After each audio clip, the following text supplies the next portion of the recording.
Mesdames et messieurs, bonjour, ravi de vous retrouver pour cette nouvelle édition de votre programme quotidien Midi au Caire en ce jeudi le 11 août 2022. Sans plus tarder, commençons notre actualité locale par cette nouvelle concernant le Premier ministre, Dr Moustapha Madbouli, qui a présidé hier la réunion du Conseil des gouverneurs pour examiner nombre de dossiers importants. Au cours de la réunion, le Premier ministre a déclaré que les répercussions de la crise mondiale actuelle ont nécessité de prendre des mesures exceptionnelles pour réduire ces effets négatifs. Le gouvernement a annoncé un nombre de mesures visant à rationaliser la consommation de l'électricité dans le but de fournir du gaz naturel pour l'exportation à l'étranger et augmenter ainsi le rendement des devises étrangères.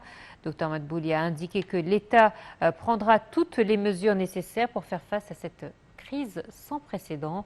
Dans ce contexte, le président Abdel Fattah el-Sisi a lancé une tranche d'aide sociale exceptionnelle pour fournir des devises au fur et à mesure. Il a ajouté que la nouvelle stratégie du gouvernement concernant le secteur de l'électricité allait rationaliser la consommation de l'électricité dans les grands centres commerciaux utilisant le système de climatisation centrale, les maisons des jeunes, les salles couvertes éclairées par des projecteurs, les stades et les clubs sportifs. Selon lui, l'État avait donné cette directive de couper le courant électrique à tout établissement gouvernemental après la fin des horaires du travail. D'autre part, le Premier ministre a enjoint de planter des arbres des deux côtés des routes, d'élargir les surfaces vertes aux villes urbaines et de cultiver des deux côtés des axes routiers.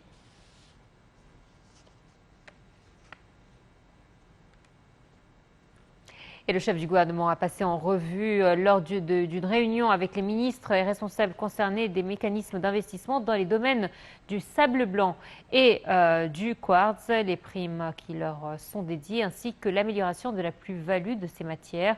Ces mesures s'inscrivent dans le cadre de l'orientation de l'État vers la localisation de l'industrie des puces électroniques en Égypte et les directives présidentielles d'optimiser les ressources industrielles. La réunion a porté sur les moyens d'assurer la durabilité du quartz et du sable blanc, a indiqué le porte-parole de la présidence du Conseil des ministres, Nader Saad.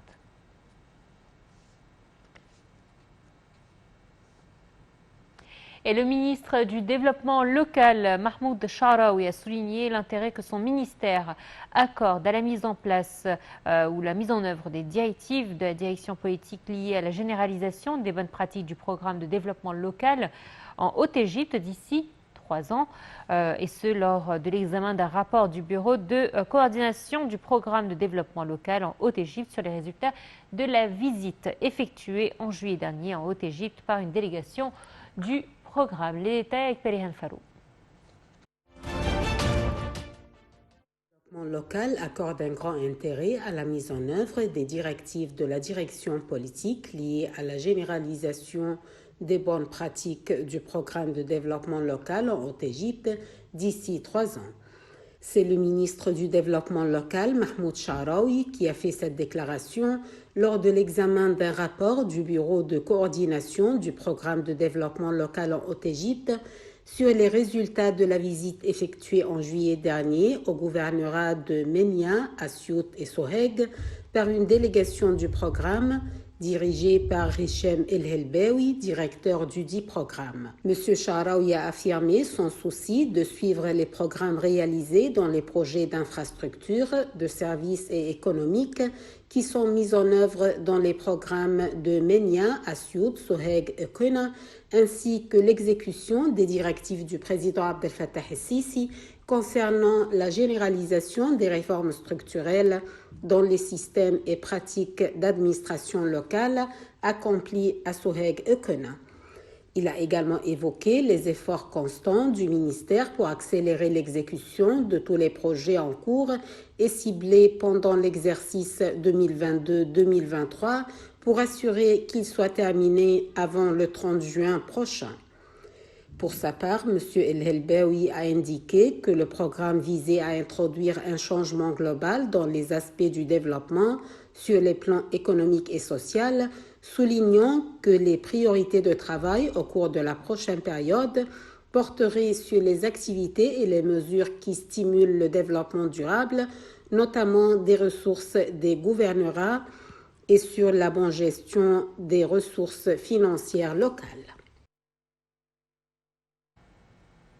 Et la ministre de l'Environnement, Yasmine Fouad, a annoncé le début des réservations de stands et d'événements en parallèle dans la zone verte de la COP27 prévue donc en novembre à Sharm el-Sheikh, rapporte l'AMENA. Les jeunes, la société civile, les compagnies et les institutions intéressées pourront faire leur réservation dès à présent sur le site internet de la conférence www.cop27.egypte, hashtag conférence, hashtag Green Zone, a indiqué la ministre accompagnée du gouverneur du Sinaï Sud lors d'une tournée d'inspection dans la zone verte de la ville de Sharm el-Sheikh pour s'enquérir des préparatifs, des salons et des bureaux d'enregistrement et de services qui serviront les pays participants. La zone verte sera établie dans le parc de la Paix, dont la modernisation et l'aménagement sont en cours, pour en faire un salon à l'image de ceux qui ont été tenus mondialement et de manière qui soit digne de la stature et l'histoire de l'Égypte, a-t-elle précisé. Et le président de l'organisme arabe d'industrialisation, l'OAI, Abdelmenahem El Touras, a affirmé l'importance de mettre en œuvre les instructions du président Abdel Fattah el-Sisi concernant le renforcement de la coopération et la complémentarité avec les pays frères africains, rapporte l'agence de presse MENA. Touras s'exprimait ainsi en recevant une délégation d'officiers stagiaires du Collège de la Défense nationale, NDC, du Nigeria. Il a souligné que l'OAI était soucieuse d'échanger les expertises avec tous les pays africains et de former des cadres humains à l'aide de systèmes de formation numérique sophistiqués. Et on enchaîne avec un peu de tourisme. Je vous propose de voir ce reportage touristique réalisé par Hadia Osman.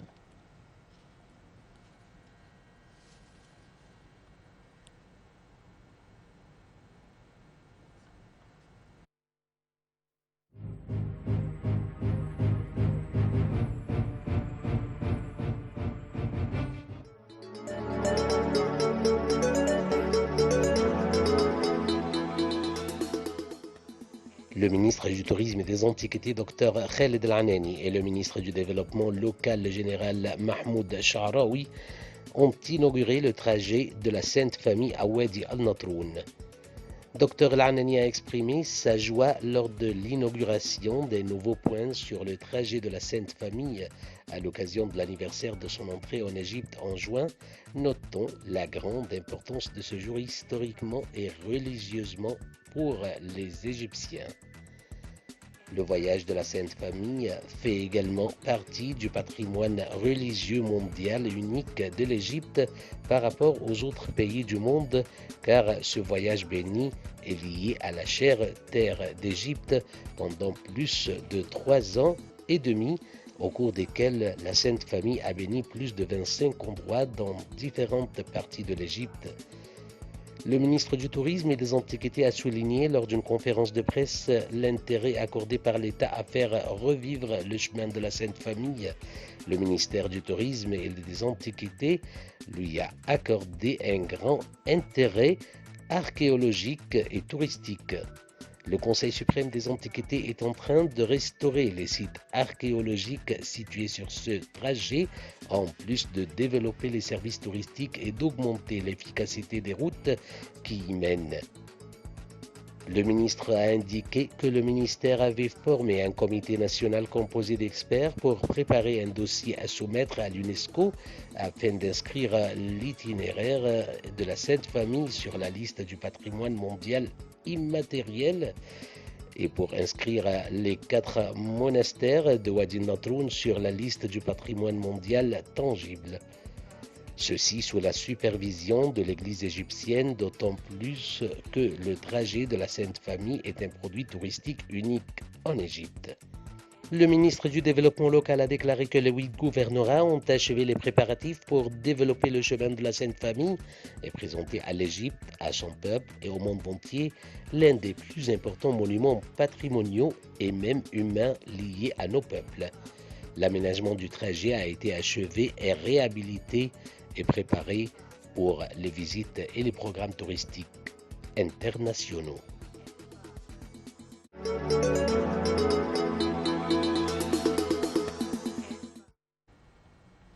Allez, on passe au sport à présent. Le ministre de la Jeunesse et des Sports, Achraf Sobhi, et le chef de la Fédération égyptienne de tir, Hazem Hosni, ont examiné les préparatifs de l'accueil d'un certain nombre de championnats internationaux de tir au cours de la prochaine période, dont le championnat du monde à la carabine qui se tiendra pour la première fois en Égypte en octobre prochain. Le ministre de la Jeunesse a souligné que l'Égypte était prête à accueillir le championnat grâce à ses capacités ainsi que le boom de la construction et les réalisations dont elle est témoin sous la direction du président Abdel Fattah el-Sisi qui apporte tout son soutien au sport égyptien. Il a également évoqué les préparatifs pour accueillir en novembre prochain la Coupe du Président des 12 meilleurs tireurs dans le monde et les réunions de l'Assemblée générale de la Fédération internationale de tir, en plus d'organiser un certain nombre de tournois internationaux l'année prochaine, dont le championnat d'Afrique. Sobhi a mis l'accent sur l'importance de la coopération avec la Fédération de tir concernant l'organisation du tournoi au plus haut niveau, soulignant la coordination pour mettre fin à toutes les démarches administratives et logistiques liées à l'organisation du championnat. Il a aussi ordonné de tenir des réunions périodiques entre la Fédération égyptienne de tir et les comités d'organisation pour préparer les prochains tournois, alors que l'Égypte est devenue la destination des fédérations internationales pour arbitrer leurs grands événements, et ce dans le cadre des directives du président el-Sisi de conjuguer les efforts des institutions de l'État égyptien pour fournir toutes les installations nécessaires pour ces tournois.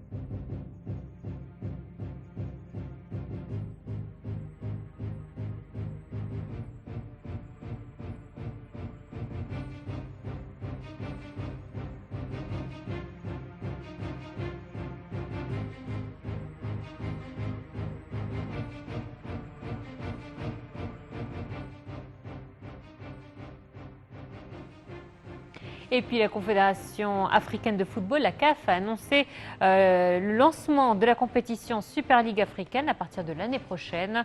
Le président de la Confédération africaine de football, Patrice Motsepe, a lancé officiellement la Super League ce mercredi en marge de l'Assemblée générale de la CAF qui s'est tenue à Arusha en Tanzanie. Il s'agit d'un nouveau tournoi de 24 clubs.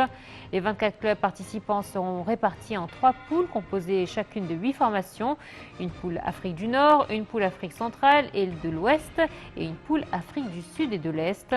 Les 8 équipes de chaque groupe s'affronteront en match aller-retour et chacune disputera donc 14 matchs durant cette première phase.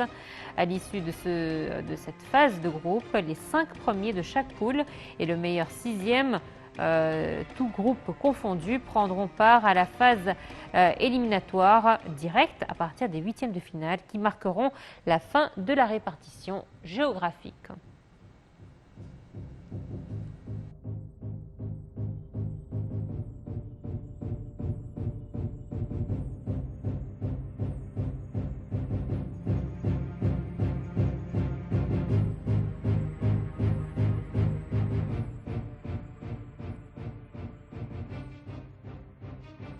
C'est ainsi donc que prend fin notre édition. Merci de nous avoir suivis. Très bonne suite de programmes sur Net TV International. À très bientôt. Au revoir.